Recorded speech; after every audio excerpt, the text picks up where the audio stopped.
Olá, aqui Charlie Normandel, apresentando mais um mapa mental. Hoje da carta A Cobra ou a Serpente, né? É uma carta muito interessante, como todas as cartas do sistema Petit-Lenormand o são. Lembrando que essas cartas, na sua diversidade, elas espelham as múltiplas facetas da vida, né? Então, por isso precisamos de cartas boas, cartas nem tão boas, cartas negativas, cartas muito negativas para dar conta de todos os aspectos da existência. Então, a cobra é uma das cartas do Petit Lenormand, é a carta número 7 na numeração do Petit Lenormand, que vai dar 1 até a 36, do cavaleiro até a cruz, e corresponde no baralho tradicional à rainha, à dama, né? Aqui o que é de Queen, né, no inglês, a rainha de paus, né? E é uma carta de polaridade negativa. Vou colocar aqui em caixa alta, negativa, né? É uma carta que sempre aponta numa leitura para algo que exige a nossa atenção, requer o nosso cuidado, porque pode estar implicando em algo de fato muito negativo para a nossa vida, muito prejudicial, muito perigoso, né? Então, o sentido tradicional da carta, eu vou botar aqui também em bastão, né, é a traição. Né? Ela aparece naquele folhetinho do Philippe Lenormand como traição, o sentido mais tradicional da carta. E aí, a partir dele, se derivou para vários outros, né? Então, traição, deslealdade, né? Deslealdade, infidelidade, né? Puxando aqui que são significados parecidos, né? Infidelidade,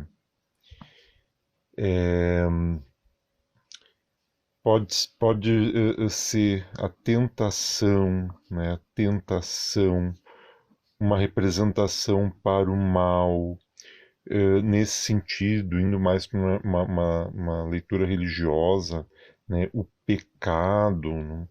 Até vou colocar aqui, sempre gosto de fazer associações literárias, né?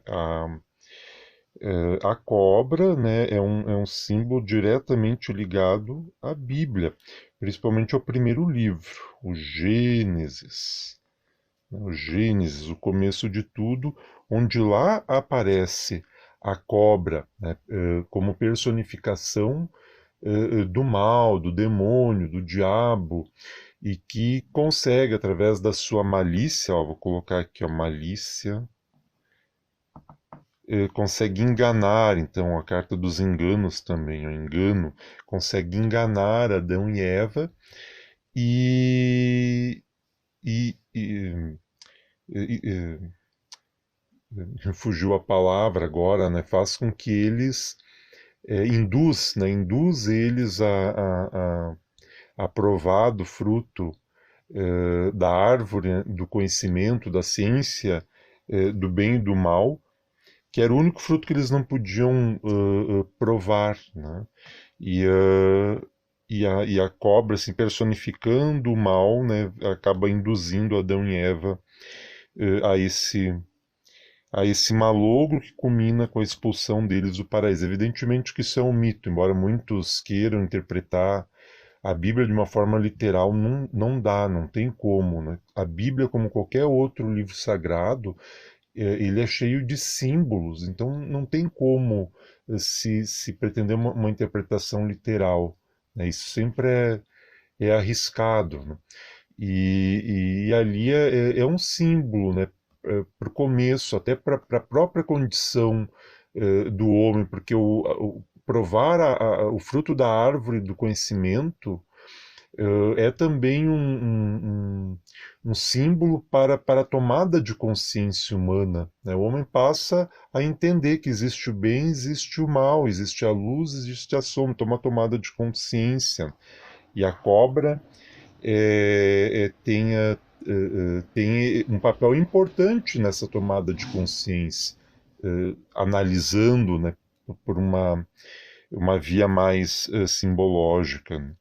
Em várias culturas também, embora predomine esse sentido da cobra como aquilo que é peçonhento, né? Vou botar aqui, ó, peçonha, né? Veneno e por aí vai. Né, a cobra ela ataca, né? Vou botar aqui ataca, ela dá o bote, né? Vou colocar aqui ataca, dá o bote. E quando menos espera, ela vai lá, ela é traiçoeira, né? Ela pica, ela morde, ela machuca. Então, embora predomine, né, esse sentido da cobra, até no imaginário coletivo da humanidade, em muitas culturas e muitas religiões do passado, ela tem uma significação especial, né? Em Creta se sabe que as cobras eram supervalorizadas, tinha uma ligação muito forte com o sagrado feminino. Existem desenhos, principalmente em cerâmicas, que mostra provavelmente uma sacerdotisa manipulando, né, duas cobras, então provavelmente uma dança relacionado ao sagrado, ao mistério, ao divino, né, ao transcendente. Então, em muitas culturas, a cobra tem esse sentido também ligado ao oculto, ao misterioso, até mesmo ao outro lado da vida, ao espiritual, né? Mas, sobretudo nessa vertente ocidental que nos influencia, pesa esse sentido mais negativo dela, né? E como o Petit Lenormand ele sofre uma influência na sua configuração da tradição judaico-cristã, a cobra herda também esse sentido mais negativo. Então, além disso, ela pode estar relacionada à calúnia, à mentira, a um plano sórdido, maligno, né? Vou botar sórdido, maligno, né? Quando alguém realmente planeja alguma coisa para nos machucar ou para machucar alguém. E infelizmente é a realidade do mundo. Assim como sempre tem alguém predisposto a nos estender a mão e nos ajudar, isso sempre vai acontecer. Também, sempre tem alguém querendo puxar o nosso tapete e nos prejudicar de alguma forma. Isso em tudo, todos os setores da nossa vida. Porque o ser humano é assim, né? O ser humano é luz e sombra, e infelizmente, no atual estádio de desenvolvimento espiritual da humanidade, ainda predomina as sombras, né? Esse conteúdo é mais forte no ser humano, então não tem como ser diferente. A cobra, a carta, a cobra, esse emblema, apenas espelha isso, né? É, pode ser também, a cobra pode ser algo que é comprido, algo que é longo, né? Isso é bem, bem interessante porque com essas adjetivações a gente vai longe explorando o sentido de cada carta, né? Então, se a gente tem a carta associada a outras cartas, ela pode emprestar essa qualidade, algo que é comprido, algo que é longo. Pode ser, por exemplo, uma estrada, pode ser um rio, algo que é sinuoso, né? Algo que serpenteia, né? Então ela adquire esse sentido. Pode fazer alusão também, e muito, à inveja, ao ciúme, né? Ao ciúme. Numa leitura, como ali aponta a traição, né? Numa leitura Ela pode fazer referência a um amante, quando o consulente é um homem, da mesma forma como o cavaleiro, quando a consulente é mulher, pode fazer alusão a um amante. Então a cobra também, né, pode ser essa rival, né, a amante, a outra. É,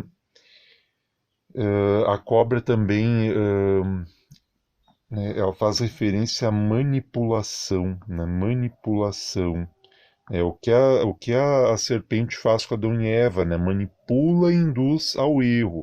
Então, isso é a cara da cobra. A cobra pode ser também uma cobra em si, né? As serpentes, de uma forma geral, os répteis, como não tem nenhuma outra carta para caracterizar esses animais, a cobra pode ser estendida aos répteis, né? E ela pode ser um animal de estimação, né? Muita gente hoje cria cobras, né, como pet, né? Então ela tem esse sentido. É algo que eu sempre comento. O Petit Lenormand ele é fantástico. As qualidades que eu vejo no Petit Lenormand eu não vejo com tanta clareza em outros baralhos, né, em outros oráculos, nem mesmo no tarô. Eu sou apaixonado pelo tarô, mas as particularizações que são possíveis através do Petit Lenormand, eu acho difícil de serem repetidas, de serem encontradas em outro oráculo. Então, esse oráculo a gente consegue identificar desde onde eu deixei minha carteira, onde eu esqueci as minhas chaves, até vasculhar as profundidades da nossa alma. É um oráculo fantástico e eu repito muito, eu bato muito nessa tecla. Somente agora tem se começado a explorar os potenciais deste oráculo, né? Esse século, né, o século XXI, promete, sem sombra de dúvidas, muitos avanços numa exploração mais profunda dos potenciais deste sistema oracular. Então, a cobra também pode ser uma pessoa, né? Geralmente uma mulher. E quando mulher, é uma mulher muito bonita. E talvez mais do que bonita, sensual. Né? É uma pessoa sedutora. É claro que é uma característica que pode ser emprestada para um homem também. Mas geralmente ela caracteriza mais uma mulher, até porque é uma das pessoas da corte de Paus, é uma mulher, é uma rainha, e ela tem essas características, né? Mas também revela, né, uma mulher que é muito inteligente, uma mulher que é muito astuta, muito difícil de enganar. Ela consegue enganar, mas é muito difícil alguém enganar a mulher que é representada por essa carta. Uma mulher muito astuta, às vezes beirando até a ardilosidade, né? Uma pessoa ardilosa. Então, esses são algumas das associações possíveis à cobra. É uma carta, como eu disse, necessária no Petit Lenormand. A gente, quando faz a leitura, tanto para si quanto para outras pessoas, não gosta quando saem as cartas negativas, mas se não existissem elas, a leitura seria incompleta, talvez não seria nem possível, porque o que as cartas fazem? Elas sempre vão refletir o nosso momento espiritual durante a leitura. Então, se sai uma carta como a cobra, por exemplo, eu vou terminar minha fala da mesma forma como eu comecei. Quando a cobra sai numa leitura, ela exige o nosso alerta, a nossa atenção, seja na tirada de uma carta, de duas, de três, de quatro, de cinco, num bloco de nove. Na mesa real está muito próxima à carta que representa o consulente, ela exige a nossa atenção, porque mostra que há alguma coisa escusa no ar, né? Que a gente pode estar sendo vítima de algo realmente, de fato, muito negativo. Né? Alguns associam, vou só completar aqui, a cobra também a magia, né? E é até uma associação direta que as pessoas fazem, né?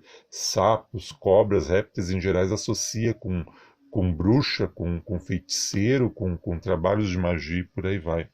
Então são inúmeras as possibilidades. Inúmeros filmes, né, exploram essa temática da cobra, livros também.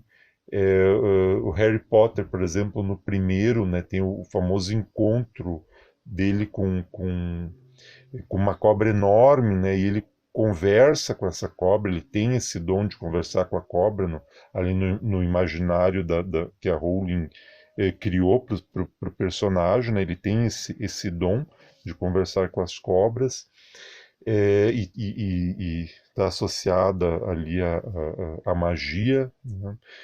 É, filmes de aventura, né, desde do Indiana Jones, Alan Quarterman e tantos outros, sempre, geralmente tem ali a presença da cobra, né, como um elemento que envolve ali a superação de um desafio, de um obstáculo. Então a cobra está muito presente, né? Ela aparece desde a literatura infantil. Se a gente pegar no Saint-Exupéry, O Pequeno Príncipe, nós temos a presença cativante da raposa e seu diálogo lindo com o Pequeno Príncipe, mas nós também temos a presença de uma cobra peçonhenta, traiçoeira, escusa.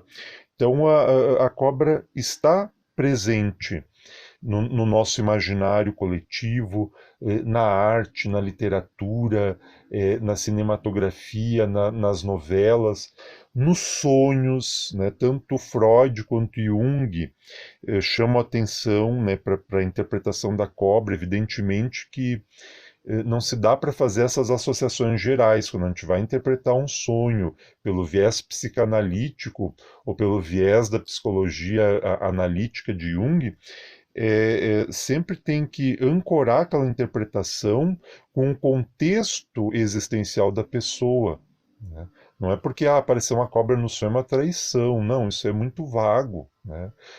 Tem que se fazer uma associação com o momento que a pessoa está vivenciando, com as situações que ela está lidando, com as dificuldades que ela possa estar enfrentando, e analisar os outros aspectos do sonho para se compreender a cobra nessa condição ali. Porque a análise psicanalítica é bem diferente da analítica, né? A análise que Freud faz é muito diferente da que Jung faz, né? Jung leva mais para esse lado simbólico do inconsciente, do que ele chamou inconsciente coletivo, e que é o arcabouço, né, segundo a interpretação dele, de todas as culturas, de todas as religiões, de todos os símbolos, né? E Freud já vai levar mais para a questão do desejo, da libido, e isso tem tudo a ver, acho que eu nem coloquei aqui a cobra, né, associada, vou botar aqui, a sedução, né? Então, para Freud, todo sonho é a realização de um desejo, né? Essa é o fundamento da interpretação dos sonhos na técnica psicanalítica, segundo Freud, né? O sonho sempre é a realização de um desejo. Aí precisa investigar, né, o que esses símbolos que aparecem no sonho tem a ver com esse desejo que pode estar sendo ignorado, que possa ser desconhecido. Então é diferente, né? Então, para Freud, talvez ali uma cobra vai fazer referência a um falo, né? Vai fazer referência diretamente à sexualidade, né? E para Jung, uma interpretação mais analítica, uma interpretação da psicologia profunda, vai ter uma outra dimensão. Então, aqui são algumas associações em caráter bem livre, da carta número 7, a cobra. Eu infelizmente quebrei um pouco a, a sequência ali dos mapas mentais de cada carta. Houve um interregno ali de algumas semanas, agora estou retomando, espero conseguir cumprir ali o cronograma de publicar pelo menos um mapa mental para cada carta por semana até completar as 36 cartas. Então aqui Charlie Normandel apresentando hoje a carta número 7, a temida Rainha de Paus do baralho Petit Lenormand, a cobra ou a serpente. Espero que você tenha gostado, faça as suas associações, periodicamente pegue uma folha, pegue um bloquinho, pegue uma agenda e tente fazer as associações que vêm à sua mente, porque essas associações elas vão estar presentes no momento da sua leitura. Um forte abraço, votos de muita saúde, prosperidade e paz. Até mais.